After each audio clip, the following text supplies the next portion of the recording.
Well, hey, we're entering summertime, and that means it's time for the annual tradition, at least in our house, of rewatching Top Gun. Nothing kind of says summer like a big movie, and I love watching Top Gun every summer, especially as we hit the 4th of July time frame. I don't know, it's just patriotic and makes you feel good. Well, this year happens to be the 40th anniversary of the original film. It's also Tom Cruise's birthday in July, which is kind of cool, I guess, as the lead actor, of course, in the film. We figured it'd be a great excuse to have some fun on today's show, since this is the Pilot's Advisor after all, and talk about Top Gun and the financial lessons that old Tom Cruise and Top Gun and Maverick especially can teach us. So I'll grab Ryan, we'll get started and give you some great financial advice and reminisce a little bit about the movie Top Gun coming up next. Ready to fire here on the Pilot's Advisor. Walter Stroholt is always alongside Ryan Fleming. He is, of course, the Pilot's Advisor. And Ryan, Top Gun's got to be one of your favorite movies, right? I would imagine most pilots enjoy Top Gun. It really is such an awesome movie. I mean, I could watch it so many times, or like you talk about, it's kind of like Christmas Vacation. You at least get it in once a year, depending on the mood or around summertime. And I also think about how the Air Force turned that movie down. And of course, the Navy picked it up, and how much that just totally changed recruiting for decades on, being a pilot, wanting to be a naval aviator. But either way, pretty cool. Love the movie. Yeah, that's an interesting kind of like sidebar on the history of the movie and the marketing behind it, and then the real life, impacts that it had. And we're hoping that we can have some real life impacts for our listeners and viewers on today's show as we look at some of the famous quotes from the movie and turn them into financial advice and guidance. Mostly, again, this is just some fun to reminisce about the movie, but we'll drop in a few financial hints along the way. One of the best from the movie, of course, was "I feel the need for speed." Who can forget that line, right, Ryan? The need for speed. Nice. I wasn't planning on putting on these sunglasses, but where's my prop? I should have brought my sunglasses up to my studio. Oh man, you told me that we were talking about Top Gun today, so I figured I'd just try to be cool. I mean, I remember being a young lieutenant wearing a flight suit around at flight school, going, "Man, I am cool as hell." Yeah. I love that. And now I'm just an old man, can't walk AI or clip art some aviators over me real quick. Just for you can probably do that too. You can do some editing after the fact. How about that? That's right. Oh man. So yeah, what does I have the need for speed speak to you in the financial world? Well, it makes me think about pilots, stock picking, and the get rich quick type thing. In general, I love it that most aviators are a little bit more aggressive, because I think that's one of the problems that we have in this world, is not being aggressive enough to let our money work for us over the long term. But we don't want to speculate and gamble. And right now, I mean, if you want to know how many times I've been asked about SpaceX and the IPO and we got to get it on the ground floor and should I be in this? The reality is that IPO is going to hit, and then it's going to go.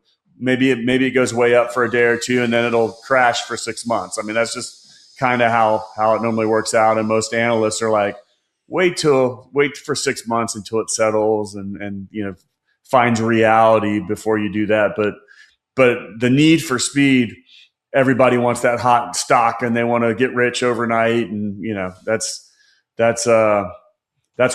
what a lot of pilots do. But the strongest financial plans aren't built on speed. They're not sexy. Being disciplined, being unemotional, dollar cost averaging every month. So the way to win financially, unfortunately, is built on patience, consistency, discipline, focus. It reminds me of the tortoise and the hare. I mean, that's kind of the way it is, right? The old tortoise and the hare, where it's that slow and steady wins the race, and it's true.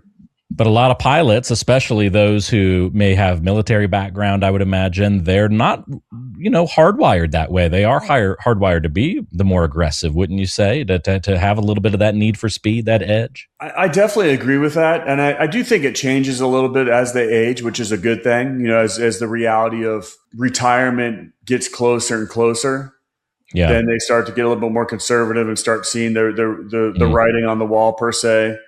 Pilots versus follow the normal human male, human curve, the as male your curve, even if you go testosterone that drops, far. you get more and more They just responsible. have a higher starting point, maybe, than the average population. Well, and young pilots, I see it all the time. It's the Robinhood account, or it's the Betterment account, and massive stock picking, or they think they know what they're doing, and I think that then they come back in their 40s, or 50s because they've made a bunch of mistakes and probably lost money. I don't know. Yeah. Because even when we're having great returns, some of the younger pilots are like having issues with this or that, and are a little bit more high maintenance per se. So it's interesting. Yeah. Well, it leads nicely into the next quote from the movie when Tom Cruise, Maverick, is getting a little bit cocky, starting to disobey orders, and starts to get into a bit more trouble. Commander Stinger says to him, your ego is writing checks that your body can't cash, which is a great line. And I know you've got some financial parallels for that. But did you ever have to get a little wake up call from a commander when you were coming up through the Air Force Academy that reminds you of? I saw that little smirk. I want to say no, but I have too many teammates and classmates that could tell a different story. I always tried to learn from other people's mistakes as much as I can. And I remember my dad really telling me that, learn from other people's mistakes. You don't have to screw up personally. You can learn. But along the way, I mean, I definitely screwed up. I made a lot of dumb decisions. Not all that I want to disclose on a podcast, but one of the things I really got in big trouble with was one of the interviews I had from a gentleman in Denver, the news station there, took some responses out of context, and there's an article written that next day, and it didn't shed me in a very good light. I remember getting called into my coach's office, like what's this? So that's one thing. And of course, I got in trouble. So yeah, you put me on the spot there, Walter, but no, I've screwed up over time. And the funny part is I feel like this happens with investing too, where you got to make mistakes to learn. Sometimes you got to get burned, and then that gets you refocused on what you really should be doing. But yeah, I'd imagine we see this a lot with like lifestyle creep too. Maybe younger pilots fall victim to this. They start getting the bigger paychecks coming through as more flight hours are increasing, and now that paycheck's ramping up and life is great, and you go out and you spend all that money right off the bat because you've worked hard for it, and here it is. But now you're hurting your chances of maybe building that wealth. Is that a problem you see with younger pilots? Absolutely. And the way I would view this is it kind of reminds me of the millionaire next door, the person that's real conservative and not flashy. They're the ones that are really ahead of the game and set for retirement.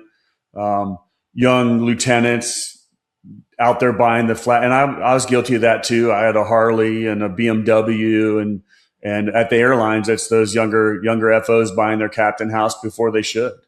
All of those things have massive, dramatic impact on the bottom line later on. And I remember telling guys back in the day when we were in our 20s, buy a little less shots at the bar so you can put a little bit of money away, and you'll thank me later. You don't have to buy a round for the whole place, hoping to get lucky, which, I think we saw some of that in the movie Top Gun as well.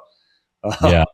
So the little small decisions over the long term are going to make a drastic difference in your financial future.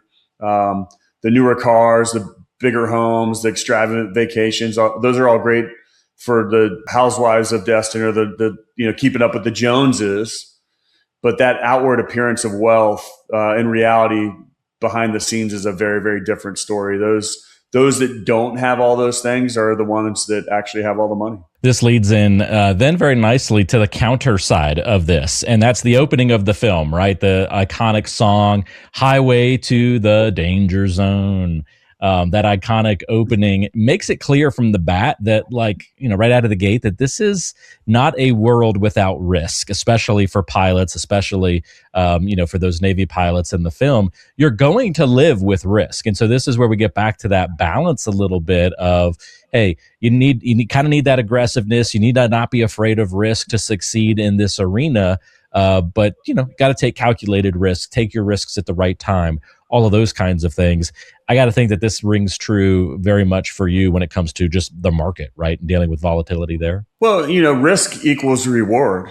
I mean, we have to take on risk to get that long term growth, but volatility is actually a part of the picture as well. I mean, we have a portfolio that's going to give us better long term returns. It's going to have a higher standard deviation, and it's going to have higher ups and downs. I accuse pilots all the time, but they want all of the upside and none of the downside, and that's just not reality. It's just not the way the world works. So we need to understand what the risk tolerance is and understand that how markets work and be unemotional to that, so that we can ride the waves of those downsides, because they will happen.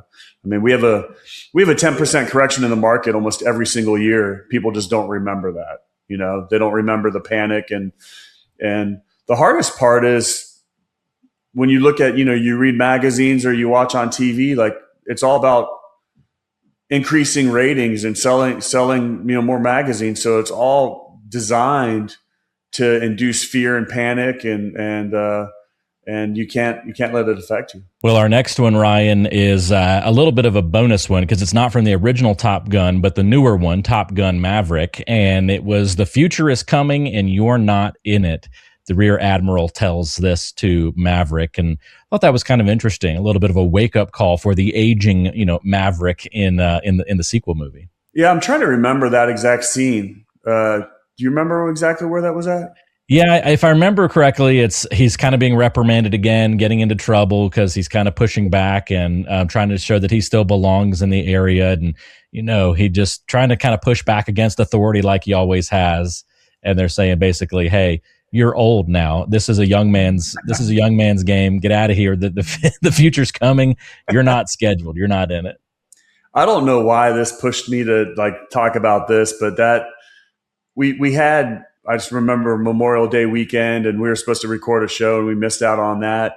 And it just makes me realize the importance of having your estate plan squared away, or probably even more importantly than that, to make sure your beneficiary designations and are all squared away. Because I've had a few things happen here recently with clients that were diagnosed with cancer, and suddenly realized, oh my gosh, take care of my family if I'm not going to be here. I had a very good friend pass away right before he's about to retire, and working through that. I mean, it's having everything squared away. Should you make that ultimate sacrifice, it is important. And Memorial Day weekend really made me think about that as I was working with these families through that future where you may not be there, but making sure your families are squared away and you didn't leave a mess for them to clean up after the fact. Attention aviators, when you've spent years in the cockpit managing the complexities of flight, isn't it time you navigated your retirement with the same precision? Introducing retirepilots.com. Right at your touchdown zone on our homepage, there's a beacon flashing, "Get my free toolkit." Click that and you'll be cleared for a direct route to Ryan's retirement toolkit, tailor-made for pilots like you. Inside, you'll find two of his important works, The Pilot's Advisor and Pilots Retire Early. Between these two books, you can decipher the 9 critical decisions when retiring before 65 and discover the 7 lessons to help pilots land safely in retirement. But that's not all. This toolkit is packed with altitude-high value, including extras to get your retirement plans off the runway and light the afterburners on your 401k. Vector on over to retirepilots.com to grab your toolkit, and let's embark on this journey together. Yeah, I think that's a great comparison to make from that quote. And I think you kind of see, by the end of the movie, Maverick is starting to realize that he needs to help take care of that next generation and set that next generation of pilots up for success and impart his knowledge in all those similar ways that you want to do that maybe for your family, from a financial perspective, from a knowledge perspective, all of those kinds of things. So I think that's great. All right, last one, Ryan, and then we'll get out of here. Talk to me, Goose, which doesn't have anything like incredible behind it, but we all loved Goose in the movie. When he dies in the movie, almost stopped watching the movie. I couldn't handle Goose going out. Through everything, Maverick always had Goose in that original movie to lean on, and then when Goose is gone, everything just got harder. And I don't know, just kind of really underscores the importance of that co-pilot on the plane. that person that's going to be by your side to help you, in the fight, in the battle, through your pursuit of rising through the ranks. So many different comparisons you can make there. Yeah, and I mean, you think about him talking to Goose in the first movie, and then of course, the most recent one, he's still talking to Goose, and navigating your financial lives. I mean, it's no different. You need to have somebody to talk to. You need to, times are going to be tough. There's going to be turbulence, and you need to have somebody that you trust to work you through that. Stay on course, and you might be missing out on something that you haven't even thought about. And I feel bad because there's so many pilots that come to me when they're 60 and they've missed out on so many opportunities because they just didn't know what they didn't know. And I wish the type A pilots would reach out earlier so that we can have that co-pilot throughout all those years of building and setting up all the tools so that you're ready for retirement versus trying to clean up a mess. And in many cases, it's too late, and I think that's what a good financial advisor does, is starts looking at the different levels of where's this person at. I always say we got to walk before we can run. Let's fix where you're at right now. And then as we get closer to retirement, we need to start taking all these other steps for legacy planning, protecting your family, protecting against sequence of returns risk. And the reality is there's just a lot more issues out there that pilots don't even realize. And if they had a Goose or a good financial advisor out there working with them over time, they'd be much, much more prepared for retirement. Yeah. Well, that's why the pilot's advisor, Ryan, is here, right? So he's here to be that person that you can talk to, get you through the tough times as you plan for your financial future, understand where the opportunities are, help guide you and set that plan in place. If you'd like to schedule a time to meet with Ryan, it's very easy to do that. You just order your toolkit. It's a retirement toolkit that he's put together that's packed with his book, great information, other resources as well to help you learn about finances and retirement. And it comes with a free portfolio analysis where you can meet one-on-one with Ryan and have that chat about where you are now financially, how you want to get to where you need to be in retirement and beyond, and all the things that need to be covered. Ryan's going to help make sure that you have all of those gaps figured out, filled, and ready to execute when you get into retirement.